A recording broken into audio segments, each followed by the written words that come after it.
coworker came back, and I thought he was going for the day. So that's lame. So I can't do it in there, you know. But anyways, so I want to tell you guys the second part. So I told you about the restaurant. So then on Monday, you know, we switched to our own building, and so we like have to get all the basic stuff. So like cleaning supplies, all that kind of stuff. And so like I worked at my church when I was the summer after my senior year in college, my home church. And I remember, and we did like cleaning, basically help clean the church for the summer. And so I remember we was working under the administrator, and one thing she said was that she made a point, and something I just kind of remember, that you have to use commercial products for a church. Like you can't use um like household products. Like it needs to be commercial. I was like, okay, that's interesting because I didn't really think. Because the thing is, it's like, you know, we're a bunch of kids. I mean, we're college students, but still, like, I wasn't familiar with the difference between commercial and household or whatever. So, anyways, I but that just kind of stuck out as something. One of the things I remember her saying. And I was like, oh, that's interesting. And so then when we are out looking for cleaning supplies, I kind of remember that, oh, we need to get commercial.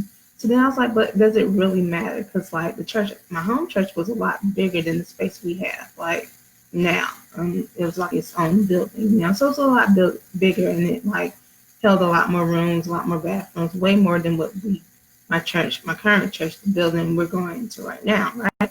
And so I'm like, well, it's only like two bathrooms, it's only in the kitchen. So like, do we really need to get these commercial products? Because it's like it's a lot smaller space, you know.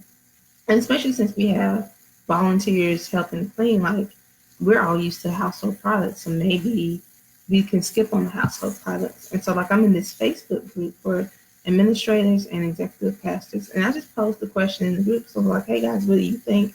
Do we really need to get commercial products, or will we be okay with not getting them?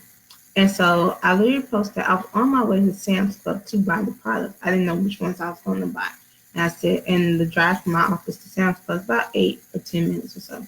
I was like, okay, by the time I get to the Sam's Club, I'm going to have an answer to this post. And I was like, okay, who? That one was a bigger stretch in faith for me to like just know that it was going to happen, to say it's going to happen at this time, because like it's only like 8 minute drive, so it's like this has to happen quickly. And in that group, you know, like everyone's busy. They're like literally in these roles of administrators and executive pastors, so they might not be on Facebook like that, you know. And they're usually older as well, so then they may, you know, not be on Facebook as often or whatever. But I got in the car, went to Sam's Club. Literally took like 8-10 minutes. And but when I got there, I opened my app and saw that I had a notification. And literally somebody had answered. They was like, yeah, you should do commercial products just because you get more bang for your buck. And that was all they said. But I was like, literally, that's all I needed. Like I really just needed that confirmation of knowing that, okay, I was making the right decision. So like this prayer challenge that I'm going to do starting in May is really going to that's going to be the foundation, on the foundation of saying that you can have what you say. So if you, and increasing your faith. So you have the faith to say this is so, to declare a thing, not even to ask for it, just to declare it as so. Then it will come to pass, and you'll be able to then use those moments to elevate your faith. So then you can start believing for bigger. So like we'll start off small, like smaller prayers that, you know, might not take as much faith, you know, for you personally to believe, like, okay, that it will happen, it's likely to happen, that type of thing, you know, where there's little doubt in those prayers. But then towards the end, like really building yourself up, because once you have that track record, because the thing about faith for me is like, yeah, it's good to have faith, just believing just because, like you believe it so, like, but it's also really good to have faith because you've already seen it happen before.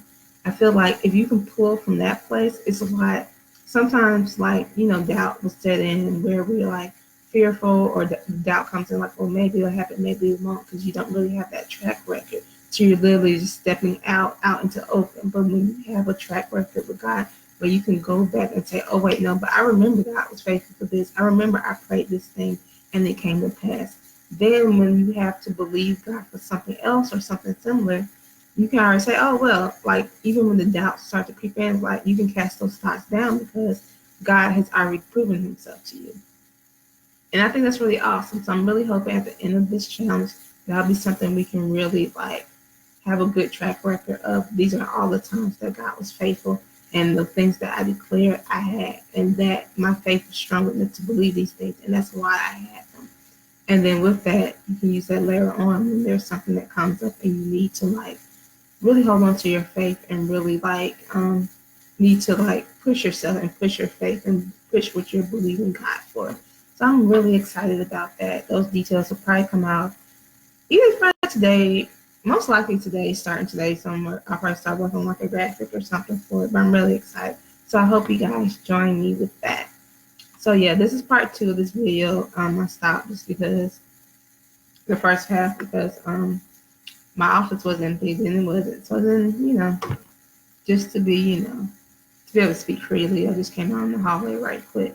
But yeah, so catch the first part just to hear the beginning part and the other testimony I had about me just believing in faithful things and God coming, allowing those things to happen. So yeah, I'll talk to you guys later.